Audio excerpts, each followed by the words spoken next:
saya dikasih waktu 40 menit. Terima kasih banyak. Ya, terima kasih Pak. Tadi Pak Virgo, siapa yang terberkat oleh Pak Virgo tadi? Puji Tuhan, puji Tuhan. Puji Tuhan. Puji Tuhan. Tuhan hadir bersama kita. Kalau boleh, adik tayangkan gambar yang pertama. Untuk kami ada beberapa slide akan saudara-saudara kita yang melayani di multimedia akan menolong.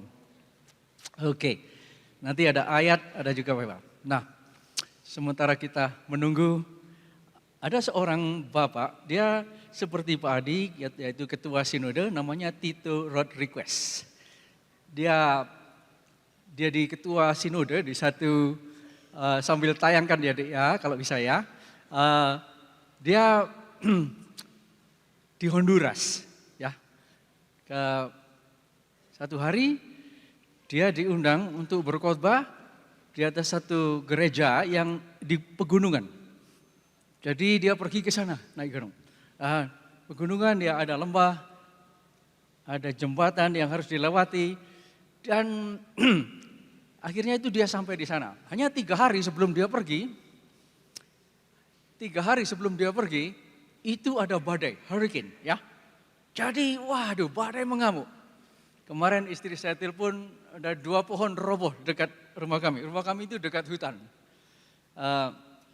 Istri itu mewarisi satu hutan kecil dari papanya.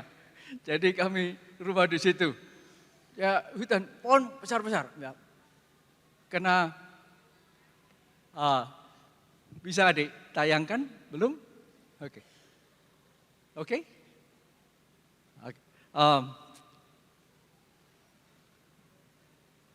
Oke, enggak apa-apa, teruskan ya. Kalau, betul. Ini siapa tahu? Semua tahu ya?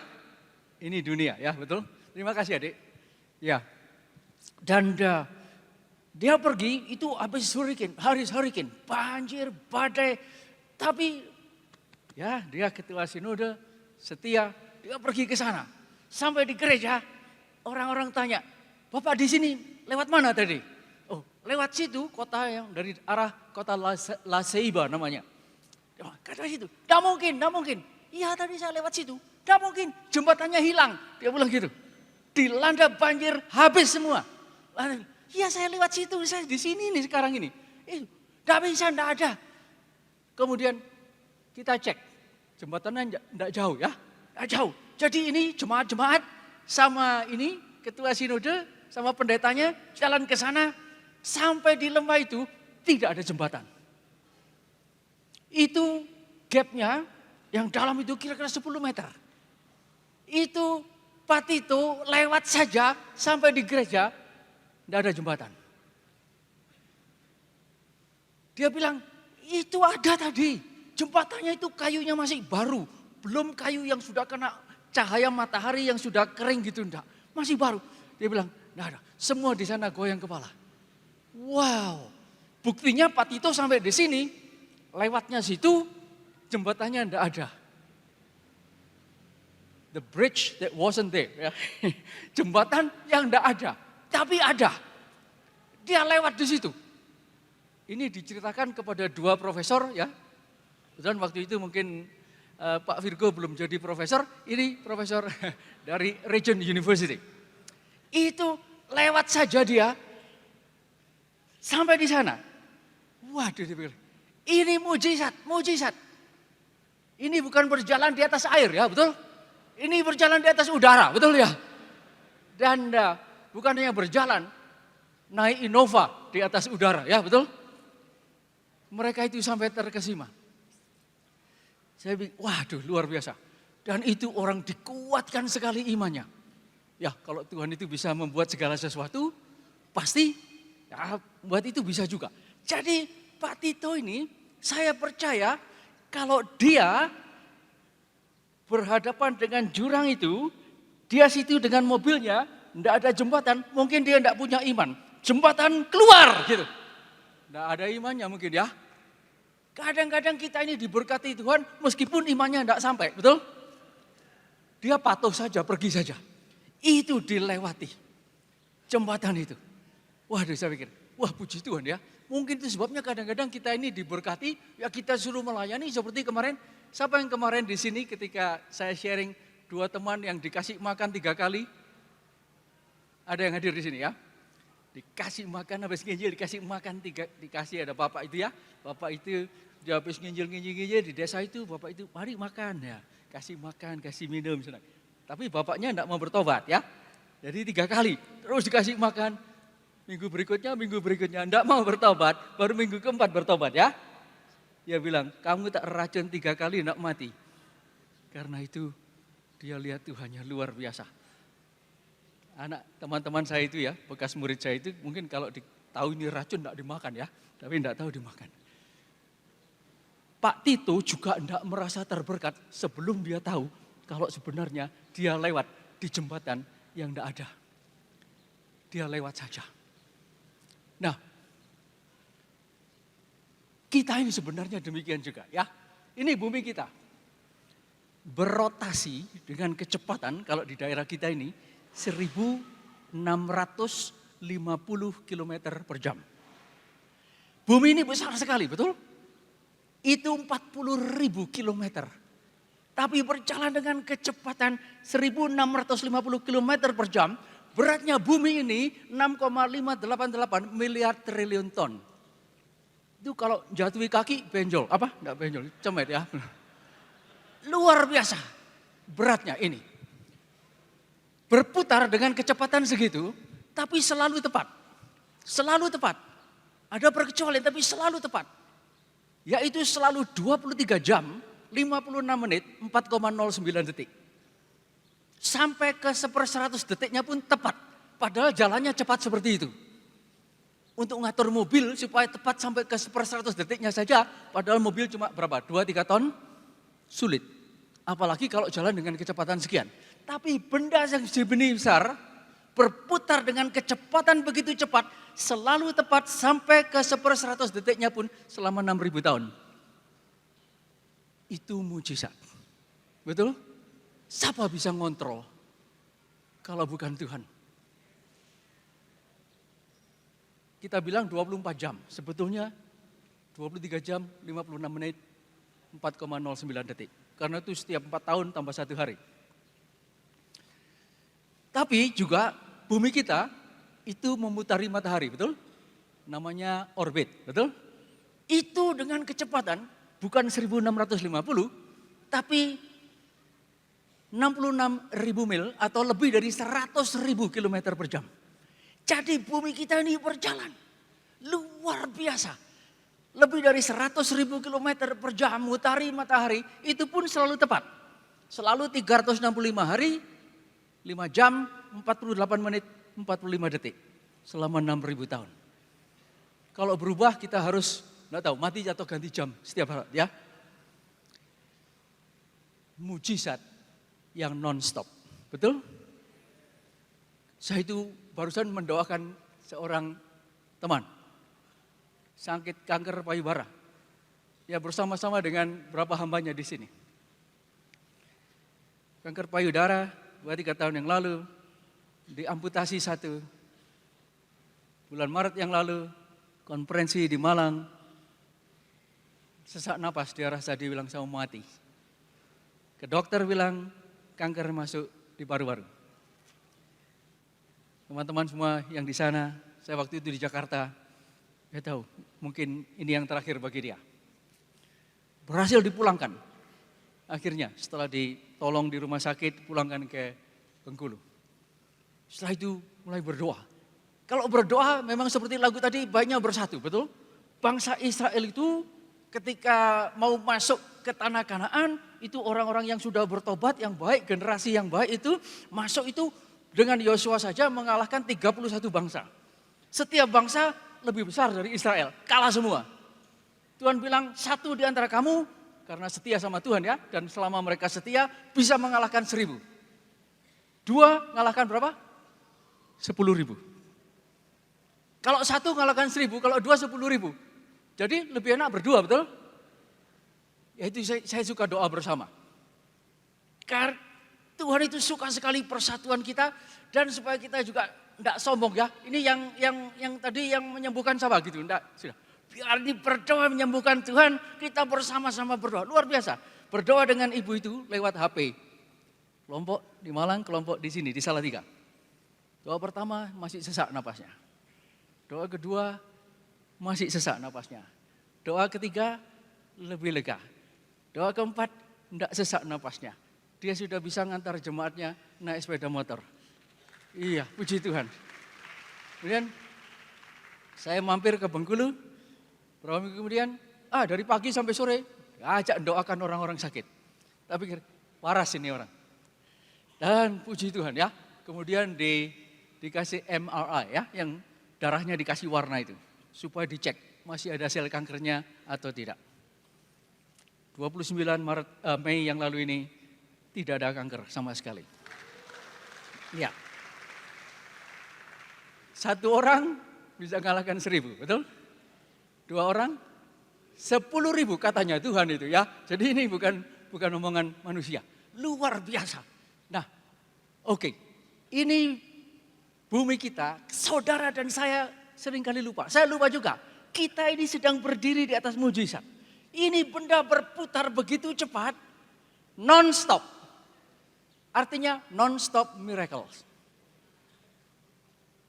Orbit juga demikian. Tapi coba kita lihat gambar berikutnya, adik.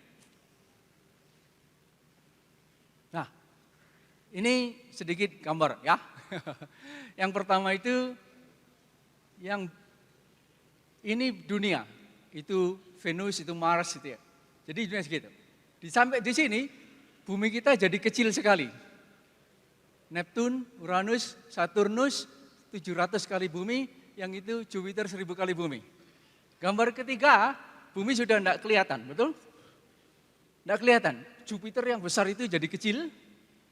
Kemudian yang lain, besar. Ya ini namanya Sirius. Ya, betul-betul Sirius itu ya, gede segitu.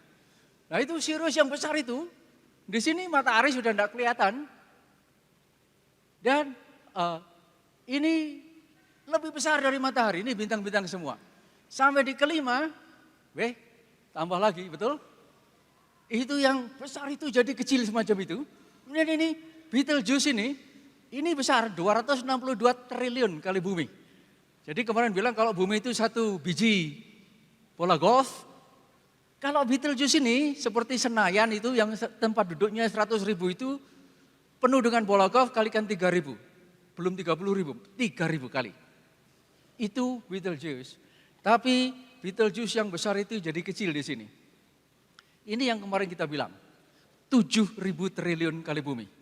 Jadi kalau bumi bola golf, maka dia itu seperti Senayan penuh dengan bola golf, kalikan 30.000 kali, ditambah 30.000 kali, tambah 10.000 kali. Nah itu kalau nibani kepala agak berat itu ya, betul? Ini Tuhan baru sebagian kecil. Ketika dia berfirman, jadilah terang. Gambar berikutnya adik ya. Yang dia ciptakan, dikatakan firman Tuhan, matahari dan semua bintang tercipta. Bintang-bintang yang kemarin kita bilang jumlahnya itu dari teleskop raksasa yang terakhir, paling tidak 10 kali lipat dari seluruh butiran pasir di seluruh pantai di seluruh dunia. Dia hanya berfirman, jadilah terang. Itu baru firmannya. Darahnya luar biasa. Ya, next picture please. Gambar berikutnya bisa deh. Ada. Oke. Terima kasih. Habis ini cepat ya. Itu bumi kira-kira ya. Ini matahari yang 1 juta menit. Kadang-kadang ada letupan bisa sampai 160.000 kilometer di atas. Jadi bumi kecil sekali. Oke, lanjutkan adik, next picture. Tapi Tuhan kita yang mengucapkan itu, mencintai kita dengan nyawanya. Bukan hanya kasihnya, tak terbatas. Bukan hanya kuasanya tak terbatas, kasihnya juga tidak terbatas. Ini Tuhan yang cinta kita. Jarang saya retret mengucurkan air mata banyak seperti tadi. Kita lanjutkan adik, next picture please. Betapa rendah hatinya Tuhan kita. Next picture please. Ini ketika dia di kayu salib, dikasih mahkota duri. Dan ketika dia di sana, saudara dan saya, ada di hatinya, ada di pikirannya, betul? Dia mati untuk kita. Kita diukirkan. Ketika Bapak Richard Sigmund ke sorga, dikasih tunjuk sama Tuhan Yesus. Your name is here. Namamu kuukir di tanganmu. Diukir di tangannya Tuhan karena diukir di hatinya Tuhan, betul? Kita ini diukir di hatinya Tuhan. Kalau enggak, tidak akan dia memberi darahnya kepada kita. Karena itu dia suka mendengar kita, mendengar doa kita. Kalau Tuhan begitu besar. Next picture please. Ini gambaran. Ya, dari Kolose dikatakan dia membebaskan kita dari kegelapan. Dan membawa kita kepada kerajaan anaknya. Dan di sana kita mendapatkan penebusan dan pengampunan. Ini gambaran orang bawa palu, artinya dia ikut menyalibkan Tuhan Yesus dengan dosanya. Tapi kita juga gitu ya. Kita yang ikut menyalibkan Tuhan Yesus dengan dosa kita dipeluk oleh Tuhan. Kalau tidak bisa selamat, betul? Kita di sini, kita bisa berdoa karena darah Tuhan. Kalau tidak ada darah Tuhan, tidak bisa sampai di hadiratnya.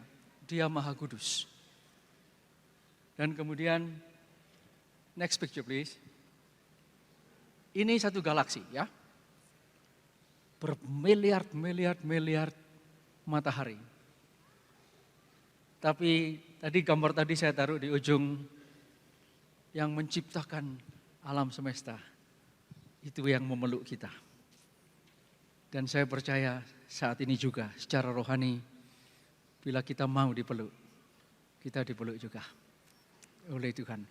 Dan hanya di dalam Dia kita mendapatkan keselamatan. Next picture please. Itulah sebabnya kita mau menyebarkan terang ini, betul? Kemarin kita ngomong itu pemulung yang penghasilannya mulung itu 10.000 satu hari, mau menjadi alatnya Tuhan, nemu uang 400.000 semua dikasihkan gereja. Seperti janda miskin, mungkin uangnya untuk beli pisang goreng hari itu diberikan kepada Tuhan. Dan kemudian dia puasa hari itu. Dan Tuhan bilang yang ini lebih dari semuanya. Mungkin ada air mata di wajah Tuhan. Tapi kita tidak harus jadi orang miskin untuk memberi. Bapak ini namanya Bapak Stanley Tem. Iya, Bapak Stanley Tem, dia punya uang lumayan. Pertama kali saya ketemu dia sedang bersaksi, dia bilang, tahun ini saya bisa memberi kepada Tuhan $500.000. Dulu dia jualan sapu, jualan apa? Ya seperti Pak Virgo. Mulai dari berjuang luar biasa. Dan akhirnya dia bilang dia kepingin jadi orang yang sukses. Tapi kemudian cinta Tuhan karena dia ketemu dengan Tuhan. Dan dia merasa yang paling berharga di bumi selain Tuhan ya, yaitu jiwa manusia ini. Itu sebabnya Tuhan datang untuk kita. Jadi dia bilang dia ingin lakukan semuanya untuk manusia. Untuk melakukan kehendak Tuhan, menolong manusia yang lain bertobat. Jadi Bapak Stanley Tem ini, dia begitu disegani, dia itu Bapak Billy Graham. Ketika sudah pensiun ya. Billy Graham bagi kita tahu dia penginjil yang mungkin salah satu yang terbesar di Amerika. Dan Bapak Stanley Tem jadi anggota yayasannya. Karena dia sangat disegani. Nah, Bapak ini setelah berhasil, dia itu ingin berikan sama Tuhan. Dia mulai dengan perpuluhan. setelah itu 20%, setelah itu 30%. Setelah itu dia bilang sama istrinya, sebetulnya Tuhan ini yang menolong kita. Jadi kita berikan dia sebagai partner yang senior, kasih dia 51%. Jadi 51% dari penghasilannya pabriknya itu dikasihkan sama Tuhan.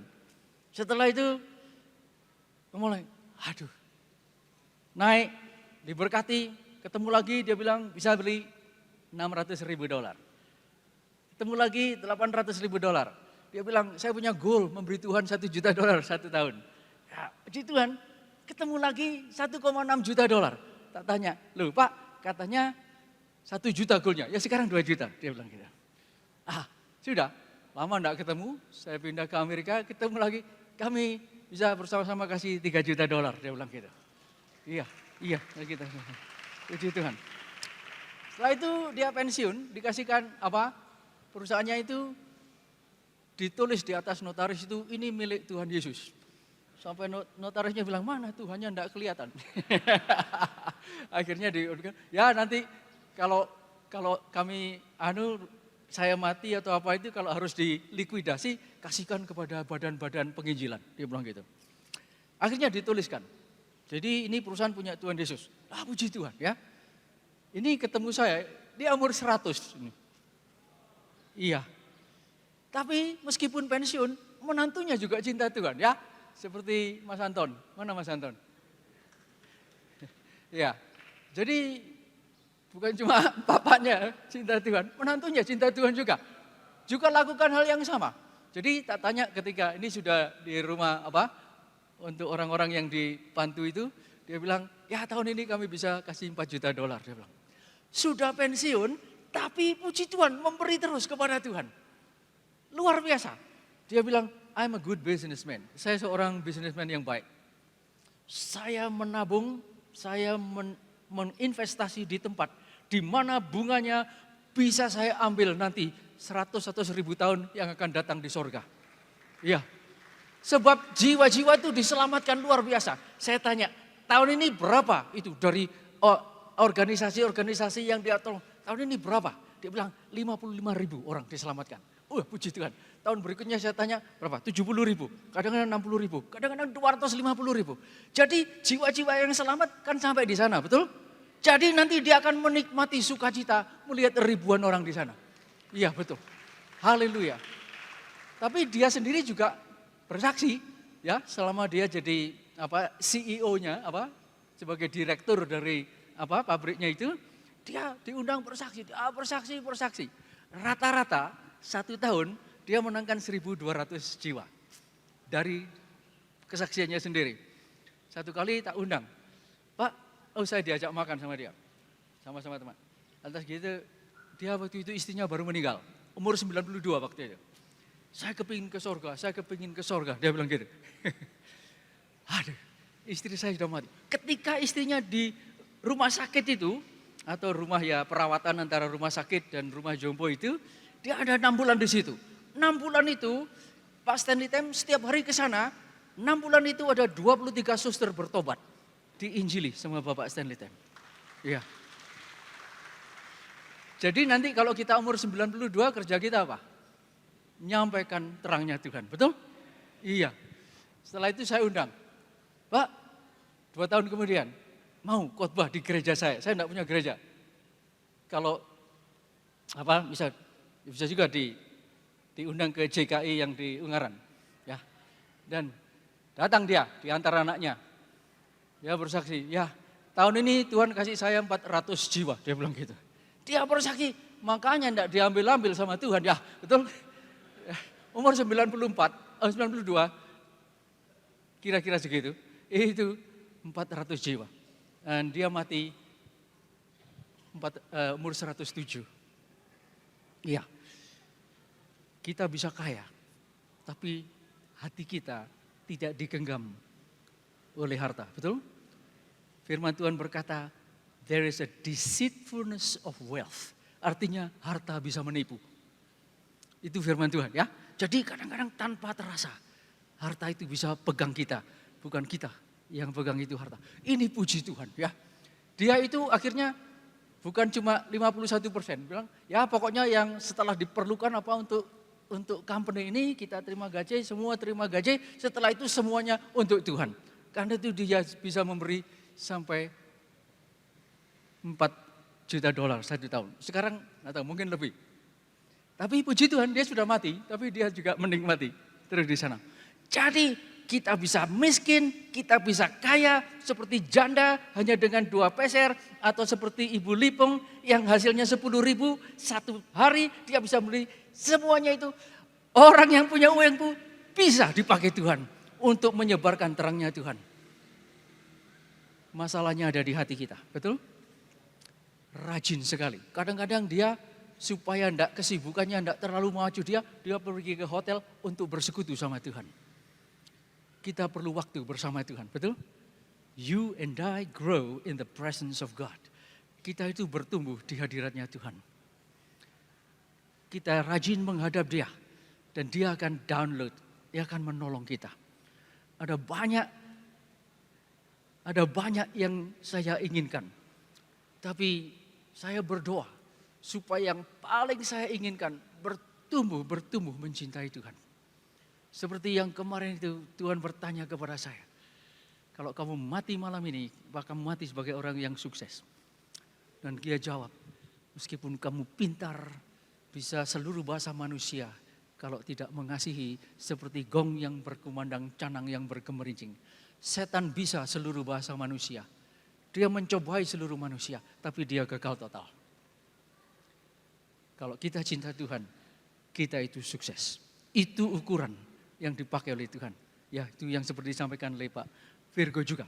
Nah, saya itu juga karena uang itu bisa menipu, posisi bisa menipu. Kita ngomong kemarin ya, murid-muridnya itu kepingin jadi RT, betul? Ketika Tuhan Yesus bilang, aku mau dibunuh, mereka semua bertengkar siapa yang terbesar. Dan kemudian juga selain harta, posisi, dan nafsu kita, seks kita. Karena itu kira-kira 45 tahun yang lalu saya itu melihat banyak teman jatuh. Saya juga tahu saya bisa jatuh. Dengan gampang saya bisa jatuh. Karena itu saya minta, Tuhan tolong Tuhan, tolong Tuhan, tolong Tuhan. I made 3 vows. Saya membuat 3 janji. 3 janji ya seperti setengah sumpah gitu ya. Seperti Tuhan kan tahu kalau saya akan jatuh atau enggak. Sebelum saya jatuh, ambil saya. Sebelum saya ambil uang yang bukan punya saya, kasih mati saya. Sebelum saya ambil posisi yang bukan punya saya mau check out ya, berangkat saja. Dan juga dengan sebelum saya mengambil apa saja yang bukan punya saya, cewek, uang, posisi, saya minta diambil sama Tuhan. Dan saya minta, oh Tuhan kalau boleh. Tolong Tuhan, sebelum saya marah tapi dengan daging saya, tolong diambil saja. Oke, jadi kita berusaha mengasihi Tuhan. Dan saya rasa tidak ada salahnya juga untuk minta semacam saya minta itu sebab Daud jatuh, Sulaiman jatuh. Jadi saya pikir kalau mereka bisa jatuh, saya bisa jatuh. Coba kasih ayat itu adik, ayat tadi dari Mazmur 73. Ya, ini ditulis oleh Asaf. Asaf berkata, siapa gerangan ada padaku di sorga selain engkau. Tidak ada yang kuinginkan di bumi.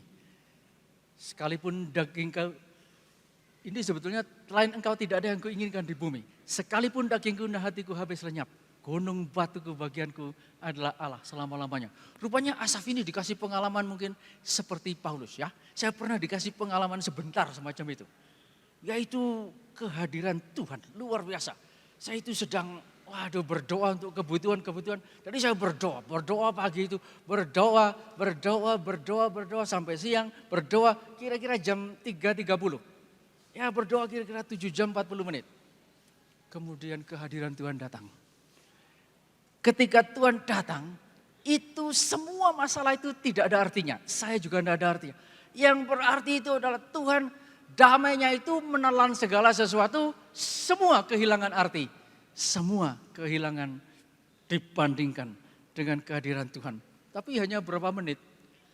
Saya harap bisa dapat lebih lagi, ya. Tapi mari kita sekarang lihat ayat berikutnya, Adik, ya. Mazmur 27:4. Ini dialami oleh Daud. Tadi itu oleh Asaf. Satu hal telah kuminta pada Tuhan. Itulah yang kuinginin. Diam di rumah Tuhan seumur hidupku, menyaksikan kemurahan Tuhan dan menikmati baitnya. Daud ya harus bekerja sebagai raja. Harus milih ini perang macam-macam. Tapi ada saatnya dia mungkin mengalami kehadiran Tuhan begitu manis sehingga bilang, satu-satunya yang kuinginkan adalah Engkau. Yang lainnya itu seperti tidak berarti. Delight yourself in God. Artinya itu nikmatilah Tuhan. Dan kadang-kadang dikasih kenikmatan Tuhan. Masih ada kira-kira 10 menit saya akan ngomong ini. Ada seorang bapak namanya Harlan Popov. Ketika orang komunis datang menguasai Bulgaria.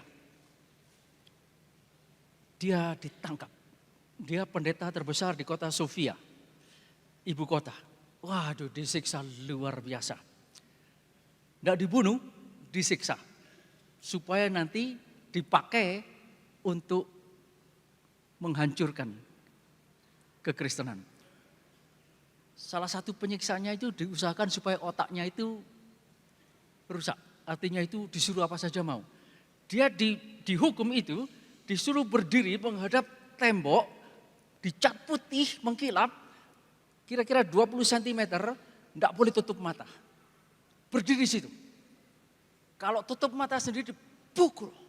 Goyang sedikit dipukul, berdarah, dipukul, ditendang tulang keringnya, dipukul, jatuh, berdiri, pukul. Yang menyiksa berganti-ganti. Dia di situ, tidak dikasih makan, tidak dikasih minum, tidak dikasih kamar kecil, berdiri itu. 5 jam, 10 jam. 15 jam, 24 jam, dia bilang, itu haus mata seperti tidak kuat, seperti kamu. Dipukul setiap kali dipukul. 2 hari 2 malam, masih bisa berdiri. 3 hari 3 malam, berdiri terus. 4 hari 4 malam, dia bilang, sudah tidak kuat, dipukul. Aduh, masih kuat, karena Tuhan tolong dia. Kemudian 6 hari, 7 hari, 8 hari. Coba saya suruh berdiri mandang tembok itu 1 jam saja sudah tidak kuat, betul? 11 hari, 12 hari. Pada hari yang ke-10, maaf. Hari yang ke-10 dia bilang, dia juga tidak tahu gimana. Dia dengar penjaganya itu ngorok, tidur malam itu. Dia beranikan diri noleh. Di situ malam hari ada kaca, di situ jendela kaca. Dia lihat di jendela kaca itu monster. Ada tengkorak, seakan-akan tengkorak. Kurus orang manusia, masih makhluk, tapi matanya jadi cekung luar biasa. Di sini jenggotnya panjang, darah semua. Kurusnya luar biasa. Dia hanya pakai celana dalam, jadi kakinya bengkak sekali luar biasa. Dia lihat ini, monster apa ini? Kemudian dia bertahu, itu adalah dia. Dan ketika dia lihat, itulah dia. Tadinya normal seperti kita, kemudian jadi seperti tengkorak dan macam itu. Tanpa terasa dia menangis. Dia bilang, ini mungkin rasanya seperti Tuhan Yesus pada waktu di kayu salib yang berkata, Bapa, mengapa engkau tinggalkan aku? Tiba-tiba dia dengar suara, aku tidak pernah tinggalkan kamu. Itu ada kekuatan rohani yang luar biasa, tidak bisa dianggap. Dia jadi kuat, sampai penjaganya bangun. Dia lihat, ini ada yang masuk ini. Diperiksa, panggil orang lain, diperiksa, tidak ada. Disuruh tetap berdiri lagi, 11 hari, 12 hari, 13 hari, 14 hari. 14 hari dia sudah, tidak tahu, dia bilang, ini seperti ada api. Kehausan luar biasa, kelaparan luar biasa, seperti ada api di sini, di perut. Kalau sudah tidak makan, 4 hari 4 malam tidak minum, dia bilang karena laparnya itu tubuh itu menggigil kepanasan. Atau demam, seperti demam. Terus itu macam itu. Dan kemudian hari ke-14 dokter dipanggil, orang ini mau mati. Dilemparkan masuk ke sel. Ada teman di sana, kakinya diangkat di sel sana. Dikasih makan dulu, sebab akan disiksa lagi. Dia bilang ketika dalam keadaan macam itu, setelah dia bangun, dalam penderitaan macam itu, Tuhan Yesus datang. Dia ngomong lagi, I will never leave you nor forsake you. Aku tidak akan pernah meninggalkan kau. Tidak akan pernah tinggalkan kau. Dia bilang, kelaparan luar biasa. Tubuh habis seperti tengkorak. Tidak ada uang sama sekali. Tidak ada masa depan. Tapi dia bilang dipeluk sama Tuhan. Menangis dia. Menangis dengan sukacita. Menangis, menangis, menangis. Dia bilang seperti berpesta. Seperti berpesta rohani. Menangis. Dalam keadaan tidak punya masa depan. Menangis. Setelah dia 10 hari itu dia bilang bersukacita. Diambil lagi, disuruh berdiri lagi. Kali ini jauh lebih lemah. 1 hari, 2 hari roboh, ditendang, dikasih air bangun. Berdiri lagi, roboh lagi, ditendang, bangun lagi. 7 hari kolaps dia. Sudah tidak bisa apa-apa. Dan otaknya tidak berfungsi. Disuruh ngomong aja mau. Saya mata-mata, saya mata-mata. Saya bunuh ibu saya bunuh ibu saya. Seperti robot. Nah itu baru kemudian direkam secara nasional. Jadi ini pendeta terbesar, ternyata dia, kamu mata-mata. Mata-mata. Jadi pengakuannya, negara komunis itu berdasarkan propaganda. Propaganda itu massive lies, kebohongan yang massal. Orang disiksa macam itu, baru kemudian disuruh membuat pengakuan. Setelah itu, dalam berapa hari dia pulih lagi otaknya. Setelah pulih otaknya itu, dia kembali mau ikut Tuhan Yesus. Tapi orang komunis bukan cuma itu ya, banyak orang Kristen itu disiksa. Setelah itu kalau kamu mau melaporkan apa yang dikatakan narapidana yang lain, kami kasih keringanan. Jadi banyak orang Kristen jadi mata-mata. Dia juga gitu, dia ngomong sesuatu, wah dilaporkan oleh pendeta yang lain. Penderitaannya luar biasa, jadi pendeta ini akhirnya ya sudah, mau saja. Dilaporkan, aduh disiksa lagi, dipukuli, dihajar. Akhirnya kamu akan membusuk, dimasukkan di penjara 15 meter di bawah tanah. Tidak ada cahaya sama sekali, didorong masuk ke sana. Dia bilang gelap gulita, lihat tangan juga tidak bisa. Dinginnya luar biasa. Dan ini semua lembab, berair temboknya, itu air di bawah. Dia bilang mau tidur tidak bisa, mau gimana tidak bisa. Lapar luar biasa. Dia bilang cuma meraba. Akhirnya ada satu pojok dan dia jongkok dan diam di sana sambil meluk dirinya karena kedinginan. Di sana dia terus tidak tahu berapa lama. Karena kalau tidak ada cahaya tidak tahu kapan siang kapan malam. Tidak ada gantian. Terus di sana dia bilang dia tahu dia akan mati. Seperti tadi dikatakan kamu akan mati membusuk di sana. Dia pikir ya sudah tidak apa-apa terima. Tapi kira-kira setelah 2 minggu itu dia bilang Tuhan angkat sedikit perlindungan Tuhan. Dia merasakan aduh saya betul menderita. Menderita sendiri, kelaparan, kehausan, akan segera mati di sini musuh. Dari hari ke hari itu kadang-kadang dimasukkan makanan di atas piring yang dari logam itu hanya tiga wortel yang sudah layu, kadang-kadang dikasih kentang yang ada ulatnya juga. Jadi tidak dikasih mati supaya matinya pelan-pelan. Setelah itu dia bilang setelah 2-3 minggu. Dia merasa sedih luar biasa, menangis. Tidak tahu menangisnya seminggu atau. Dia bilang menangis, saya tidak punya apa-apa. Saya sendiri, aduh penderitaan semacam ini. Tidak bisa lihat apa-apa. Pada waktu itu Tuhan Yesus datang lagi. Dan Tuhan ngomong hal yang sama. Aku sama sekali tidak akan meninggalkan engkau. Memang aku izinkan engkau menderita. Tapi aku tidak akan meninggalkan engkau.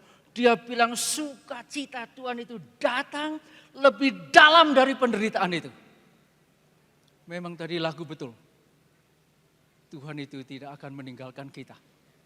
Kelihatannya meninggalkan kita. Tapi dia tidak meninggalkan. Dia bilang rangkulan Tuhan itu luar biasa. Setelah itu dia dirangkul Tuhan mungkin ada 3 minggu. Kalau tadi saya ngalami kehadiran Tuhan itu mungkin 3 menit.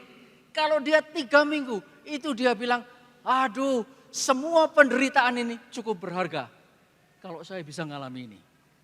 Berarti Tuhan yang menyertai kita bukan hanya dahsyat luar biasa. Di atas di alam semesta, tapi bisa juga di dalam diri kita. Nantinya dia dipenjara 13 tahun. Ada banyak yang lain, tapi poinnya yaitu Tuhan yang menyertai saudara dan saya. Luar biasa. Penderitaan bisa hebat, penghiburannya dia luar biasa dalam. Dan dia keluar sebagai raksasa rohani yang luar biasa. Mari kita bangkit berdiri. Waktu sudah habis, mari kita berdoa.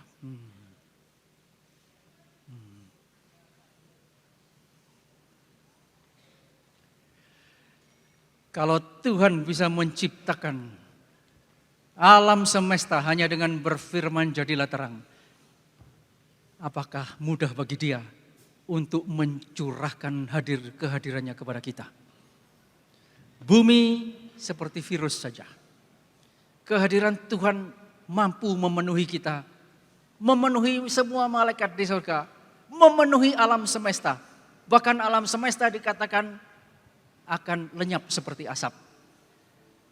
Bumi akan lisut seperti kain usang. Keinginan Tuhan memenuhi kita tidak bisa dibayangkan. Hanya seringkali saya yang kurang mau patuh kepada Tuhan. Mari kita bersama-sama sambil menutup mata kita meyakini. Kalau Tuhan rela mencurahkan darahnya, dia rela memenuhi kita dengan rohnya. Mari kita minta dosa kita diampuni oleh kuasa darahnya dan minta kepenuhan Tuhan. Itulah kunci daripada kesuksesan menurut Tuhan Yesus. Mari kita berdoa. Masing-masing kita berdoa. Kita minta Tuhan memenuhi kita. Tantangan kita berbeda-beda. Ada tantangan berat karena kita dikasih banyak uang. Ya, Bapak Stanley Tem membuktikan bisa punya banyak uang tetapi sangat mencintai Tuhan. Kadang-kadang ada orang diurapi, diizinkan menderita. Luar biasa seperti Bapak Harlan Popov. Tapi kuasa Tuhan lebih dalam daripada penderitaan yang dahsyat itu. Betul. Dalam penjara itu, kematian itu barang mewah. Semua kepingin mati karena disiksa luar biasa. Tapi Tuhan tetap bisa lebih dalam daripada itu. Ya Tuhan Yesus. Ya Tuhan Yesus.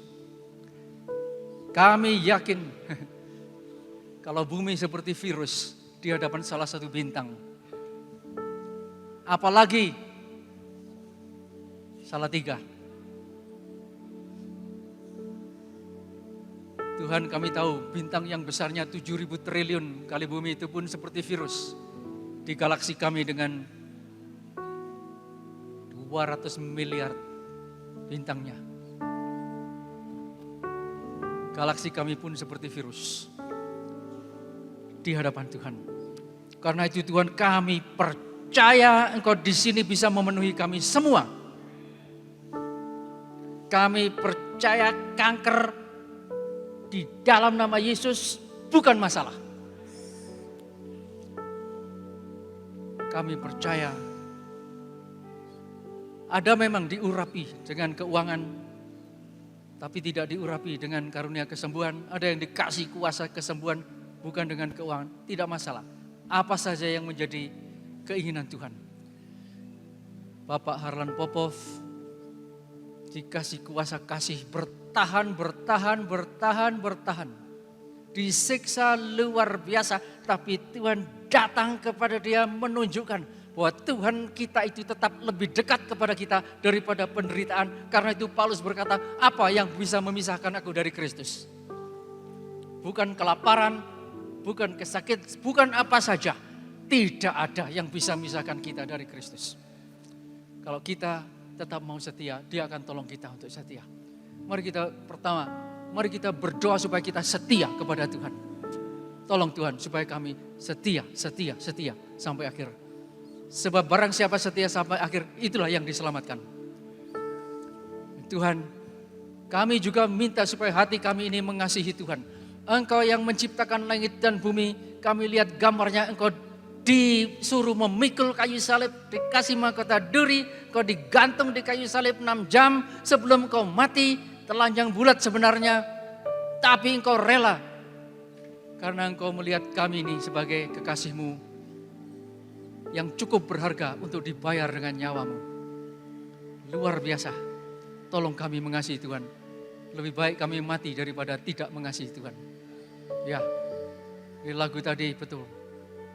Lebih baik kami itu ya mengasihi Tuhan sampai mati. Terima kasih Tuhan. Mari kita meyakini kalau Tuhan hanya dengan firman-Nya saja seluruh alam semesta tercipta. Bayangkan kuasa kehadirannya Tuhan. Mari kita minta supaya kehadiran Tuhan memenuhi kita saat ini juga. Oh Tuhan, penuhi kami Tuhan. Penuhi kami Tuhan. Zat yang paling mulia, dari yang paling mulia, dari yang paling mulia adalah Tuhan. Zat yang paling berharga, dari yang paling berharga adalah Tuhan. Kalau kita mengizinkan ego kita disalibkan, maka kehadiran Tuhan akan mau memenuhi kita. Tuhan penuhi kami.